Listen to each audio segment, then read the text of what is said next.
Hello and welcome to the latest from Heart Standard. My name is Joel Sked and I'm joined by Craig Cairns. How's it going, Craig? Yeah, pretty well, Joel. How are you doing? Yeah, not too bad. Not too bad. I was at was at the Heart shareholders meeting last night, and the guests were the management team. It was interesting. I think there was a few good questions, a few interesting questions. Got antsy at one point, but over the piece, it was interesting, interesting enough. But yeah, we're here though to talk about the Scottish Premiership match between Heart of Midlothian and Celtic at Celtic Park on Saturday afternoon. We'll also talk about Cammy Devlin's new contract as well. He signed an extension until 2026. But I suppose just jumping straight in, wait till I get the running order, which I sent to you, but for some reason I've not got it in front of me. Here we go. So how are you feeling about the trip to Parkhead for Hearts?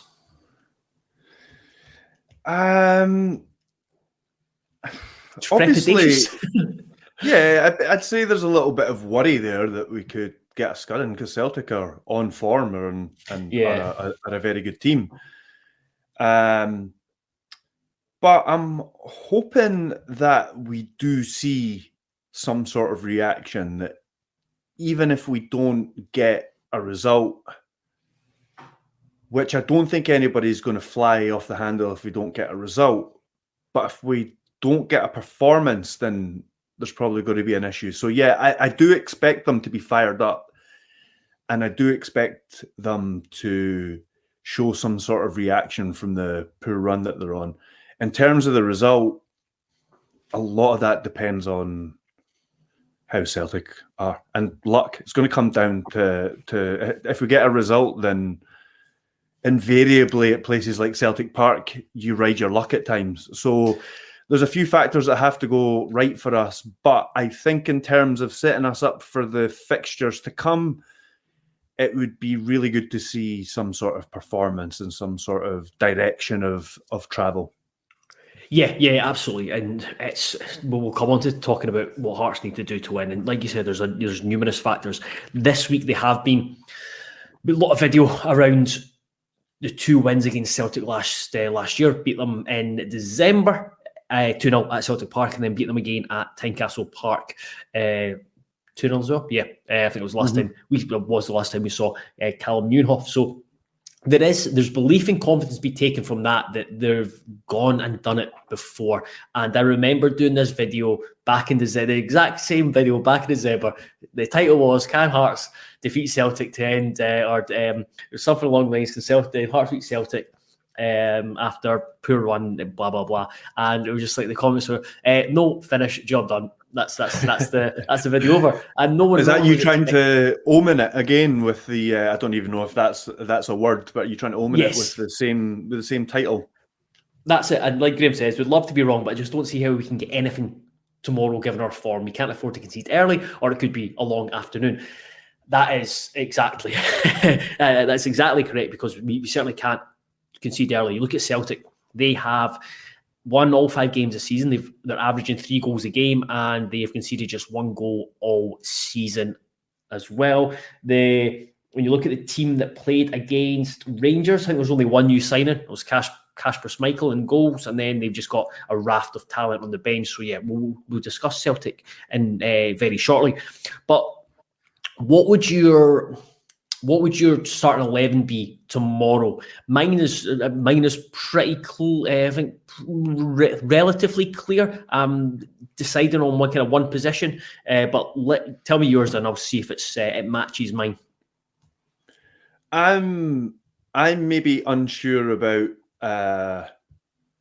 2 or 3 different positions, and you've got much more experience in recent times than me of this, so feel free to interject if I'm talking nonsense at any point. But Gordon appears to have the number 1 shirt tied down. Yep. Frankie Kent, he's one of the first names on the team sheet. Then it's a decision about whether I think Stephen Kingsley plays. I think he's again one of the first names on the team sheet. I think it's going to be a back three, whether he's on the left side instead of Rowles, and it's Halkett on the right, or Kingsley on the right and Rowles on the left. I'm not entirely sure.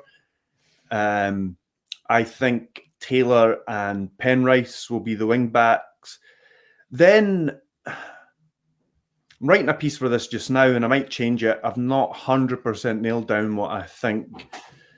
But if Benny's fit, he comes back in. If he's fit, he's fit. But if he's match fit to start a game, he comes back in. Then I was going to say Boateng, because I just don't. He's not played himself out of the team. He's been one of our better players.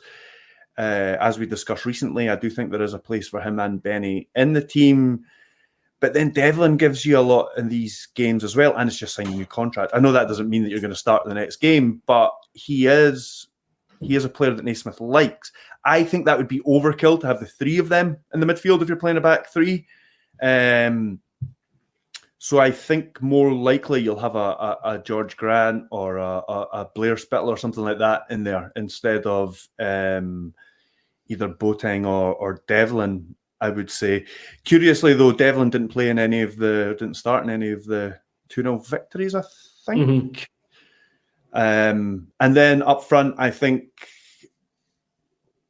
the only relative success we've had up front so far has been Vargas playing off the shoulder. I think that's going to be something that will be a potential outball against a high Celtic defence, and Shankland up alongside them, dropping off and doing what he does. I think that's roughly what the team will be. I don't know if you think I've made any sort of glaring errors there. No, I don't think you made any glaring errors, and your kind of consideration is very much the same. It's same things I've been considering. Gordon, for me, plays. And then I think you got the back three of Kingsley, Rowles and Kent. I think you've got a good balance there. I know I know it does look clunky with Kingsley at right-sided centre-back, but because you're not going to have so much of the ball, I don't think it's as clunky as it is maybe a home game or a game where we have more possession. You need more from your centre-backs with the ball, so I don't think that's a massive issue. So that gives you a nice balance in terms of pace and solidity. And then Taylor and Penrice, they're the two fullbacks that went with. We'll come back and speak about the fullbacks in terms of what Hearts need to do to win. And then it was the midfield three. I think Scott Alexander says here Grant has to start and play most of the game. I think Grant is probably the midfielder that I definitely play out the midfield three. And then it's either a case of Benny as a number 6, and then either Boateng or Devlin ahead of him. I think that's the big. I think that's the big question mark for me, is whether Boateng or Devlin plays. And Devlin, we've talked about him before, is that sometimes feel like he needs a booking to then that's when he kind of comes into his own and plays on the edge. But at Celtic Park, I'm not sure he can go with that. So I wonder if that might come into Naismith's thinking. Like you said, Boateng's not played himself out of contention. Him and Silla did, and you've talked about it before, him and Silla have done well as a combination when they've Dundee played against the old firm, certainly Rangers. So yeah, that would be leaning towards that, but at the same time wouldn't be no eyebrows to be raised if Devlin played alongside Grant and then Benny behind. And Benny's going to have to be replaced at some point by. Yes, you would expect Devlin or Boateng. So yeah, one of them you would expect. I would expect to start on the bench if Benny starts. Yeah, absolutely. It won't be all three. It can't be all three. That would be overkill in the back three. Then you're struggling to get. I just don't think. You're probably struggling to have control of the game. We'll be further up. I think maybe Grant brings that, and Shankland and Vargas bringing the pace and the energy, and then Shankland being able to drop in. Now, moving from the starting 11 to what Hearts need to do to win, I went back and read James's analysis of the 2-0 win last season, And something, and there were aspects of it that were just like, hold on, this sounds very, very familiar. None more so than it's no secret that Hearts have been a tad conservative in possession at times this season. That a little bit more attacking verve would it go amiss, and that's exactly what Naismith got against Celtic. And he looked at it from two avenues, both in that when we get the ball, it needs to take care of it, but I think you need to attack Celtic quickly, and you need to do to Celtic what teams have been doing to us this season, and that when we lose the ball, we look really vulnerable, and that's what Hearts need to do. Is like it's a big frustration last season was Benny at times would get the ball and then maybe go for the safe sideway pass when something else, when a more penetrative pass further forward was on. He did that really well against Celtic last season, and then you were able to get up the pitch and get into dangerous areas, end up winning, and it was through that the goals came about. Yes, both through set pieces, but the build up to it was through playing directly. And then on the defensive side, Nathaniel Atkinson probably had his best game in the Hearts shirt that day, and then Alex Cochrane was absolutely brilliant. And the two wing backs played really, really well against the two Celtic wingers. And then they were helped out by the two centre midfielders. So Benny kind of just sat, gave Hearts a platform. And then it was Aidan Denham and George Grant. They got out and helped the Hearts wing backs to defend against the threat from the flanks from Celtic. And then you had the three centre backs and Benny protecting the central areas. That's what it was kind of like the ideal way to break or kind of keep Celtic at bay, and it worked really, really well. But like you said, there are so many factors that need to go. You need Celtic individually and collectively to have somewhat of an off day. You need to ride your luck. You need to have a bit of luck as well. You need your goalkeeper to play really well, and then you just need to be well drilled, well organised, well structured. All of that kind of helped the last time Hearts won at Celtic Park, and it's basically, I just feel you just basically need to get a rerun of that. Yeah, it would certainly be nice. It would be a lovely way to kickstart the season.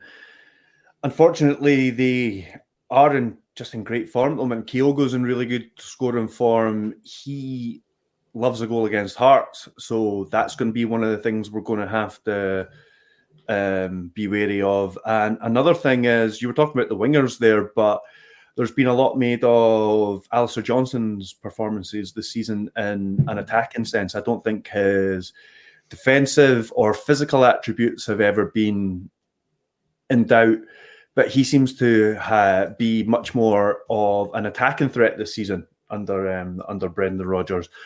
So he adds another dimension to their attack. And they're just going to have threats from all over the pitch. Kuhn is a player who did his bedding in last season and is now like a real handful from week to week. Bernardo, similar boat, was in and out of the team last season, maybe got a few more chances to play, and now he's getting a run of games in what's possibly their greatest strength in that midfield, alongside Hatate and McGregor. And you could go through the whole team, and there's threats all over there. So as you said, we need to ride our luck. Hopefully all the cliches. Hopefully have a wee bit of an off day. And we need, as Naismith himself said, we need to be a threat. We can't just sit in for 90 minutes and expect that's going to get us a result. We're going to have to be brave, and we're going to have to go up the pitch sometimes, and we're going to have to try and take a chance when we create them. Absolutely. And in a way, I'm confidence probably not the right word. More comfortable about tomorrow than I am St Mirren a week tomorrow. There's more potential for like toys being thrown out the pram if we lose the St Mirren game than compared to losing the Celtic game. And understand. I can see it. I can see it. Yeah, so I can see it from that perspective. But at the same time, as I said, a meek performance or a heavy defeat, not going to go down well, even if it is rampant champions. Yeah. Before we get kind of on to predictions, with Celtic, talked about their threat in the wide areas, Kyogo, their fullbacks. One thing when I watch Celtic, and I feel this is something you always need to do, you need to press or make it difficult for Callum McGregor. I hate watching teams play against Celtic and then Callum McGregor just like, no, you can do what you want, you can have the ball. It's like you kind of want Scales to have the ball, and then as soon as it comes into McGregor, that's where you either got Shanklin sitting on him, or that's where someone like Boateng or whoever plays goes and engages them very, very quickly. Yeah, exactly. So, are you looking forward to it? I don't know. You never. I was going to say that you didn't answer how you were feeling about it, but I suppose you did just say there that you're feeling comfortable. Do you think you'll still feel that come kick off tomorrow? You're going to be there as a fan. We should remind people. Yeah. I think comfortable. It's just because the expectation is so low. I just think when you're when Hearts are not expected to do anything, it takes a wee bit of the stress and pressure away. So you're just like, well, if anything other than a heavy defeat is expected, and then when it becomes uncomfortable, as if it's heading towards that heavy defeat, or we actually get ahead and we look like we're about to get a good result, that's when it becomes uncomfortable. But no, it's kind of, I don't want to say I want to get this game at the road, because like I said in the previous video, is that it should be judged on every single game at Hearts. But I want to see what we're going to be like against St Mirren. I want to see what we're going to be like against Ross County. This game's just it's different, other than, as you said, that you don't want a meat performance. If you're competitive and there's signs of progress, that's good. But it's next week. That's really important. It's against Ross County. That's really important. It's how we deal with Europe after how we deal with Aberdeen after Europe, which is really, really important, and I think will give us a better indication of this team going forward. So yeah, tomorrow was a bit like kind of just easing back in after the international break, and then to the more important games further down the line. We will move on to talk about Cammy Devlin, but first, what's your prediction for tomorrow? I will go for I'll go for a 3-1 defeat, a good performance, 3-1 defeat. Is that right? We're allowed to predict defeats on yeah, absolutely. Absolutely. 3-0 Celtic. I think we'll be competitive, lose 1-0 down at half time, and then kind of lose a couple towards the end. That's Shanklin will score a volley. He does. He's got a good record against. I think he's got a decent record against Old Firm. So no better way to kind of start getting himself back up and running tomorrow. Fingers crossed. Before we finish up, we'll talk about, because we're just doing a short video today, we'll talk about Cammy Devlin's new deal. So he signed a contract extension until 2026. It's been on the offing for a while. When he signed his contract extension last year, it was already talked about that that are going to be discussions about an extension. I spoke to him I think it was back in May. He was really keen for it to happen quickly. There's been talks over the summer, and now it's finally been done. So he's tied down until 2026, which if he remains at the club, that'll be him 5 seasons at the club. What is your view? How do you view Cammy Devlin, and what do you think of him staying at the extending his stay? Personality-wise, I think he's been brilliant. I think he's been one of my favourite Hearts players over the last few years. He's really he's one of these, to use another cliche, he's one of these guys who really gets it and gets fans on board with his sort of heart on his sleeve way and all those kind of things. And he's just a really sort of lovable guy to listen to when he talks about football and about Hearts and things like that. And player-wise, he's improved a lot, and I really like him. I've kind of wanted him to kick on that extra bit that he kind of hasn't. Yep. I've wanted him to really nail down being a starter at Hearts, and I feel he hasn't quite done that. I think he's an important member of the squad. I think he's very valuable throughout the season for a number of games, but talking about players like Frankie Kent have made themselves one of the first names on the team sheet. I don't think there's been many times in Cammy Devlin's time at Hearts that he's made himself the first name in the team sheet. Man, I think there was not too long after he signed, maybe. You'll remember better than I did. But I've just wanted them, even though he has improved, I've wanted them to kind of kick on a wee bit more, especially in the final third of the pitch, I think. Yeah. I think he should be offering a bit more in the final third of the pitch. But he was, I tell you what, I remember a game at Dens Park a few years ago where it was like nosebleed for him whenever he was getting the ball. I'm sure there was one time where he ended up, it was like a 2-on-1 he was part of, and he had the ball, and it was like you said, it was like nosebleed territory for him. So he has improved from that player, but just want him to become and make him like that sort of and like you said, win a cup, make himself a Hearts legend, because he's a proper cult hero at the moment, but he's got the potential to make himself a legend if he can win a cup or something like that. Yeah, similar thoughts to me in that he absolutely, I agree, he gets the club. He absolutely loves Hearts, loves being here. I do think because he's not quite kicked on to the level that we kind of hope for in the as an attacking player. I do think he's kind of in that situation where I think he's a guy who, like I say, gets Hearts as a reference point, and he's someone who will provide continuity. And he's at Hearts, and that's where he helps other people coming in without being like the star man. But I think that's his challenge. His challenge is to be more productive in the final third.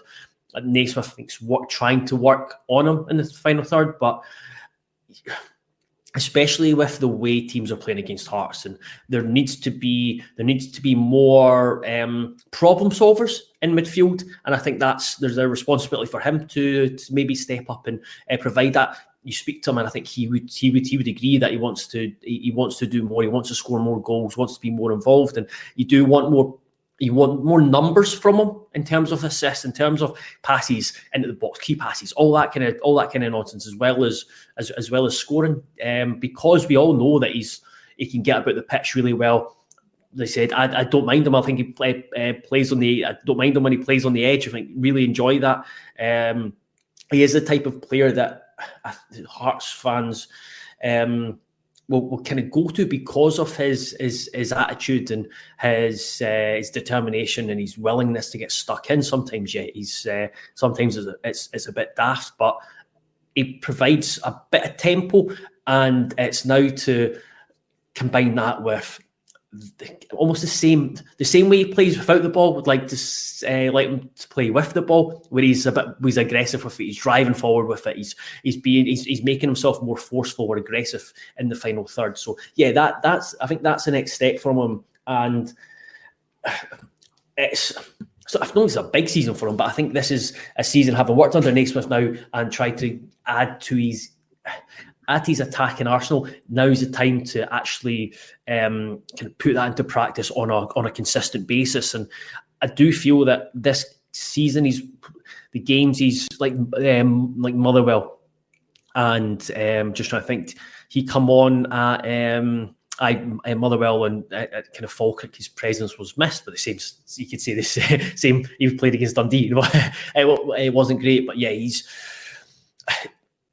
great. I still think there's more to come from him, and I think it's big this season for him to do that.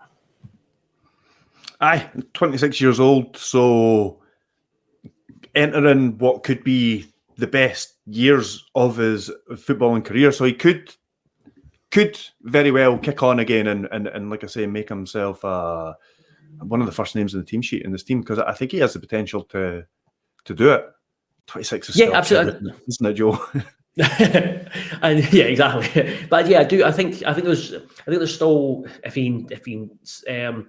he can add that wee bit to his bit more to the attacking side and his use of the ball again, that's something that I think frustrates a lot of fans, and understandably so at times.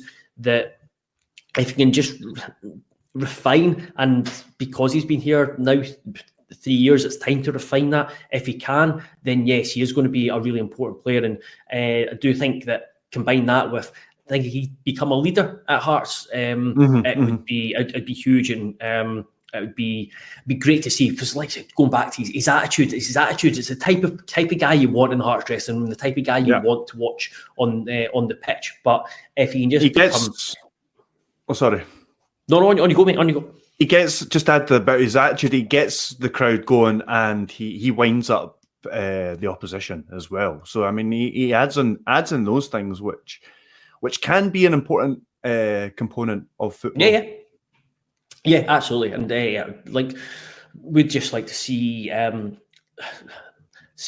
kick on that bit more, and just because I really like him and just want him to get better and better. But hopefully that does come this season, and he does become a more productive attacking outlet for us.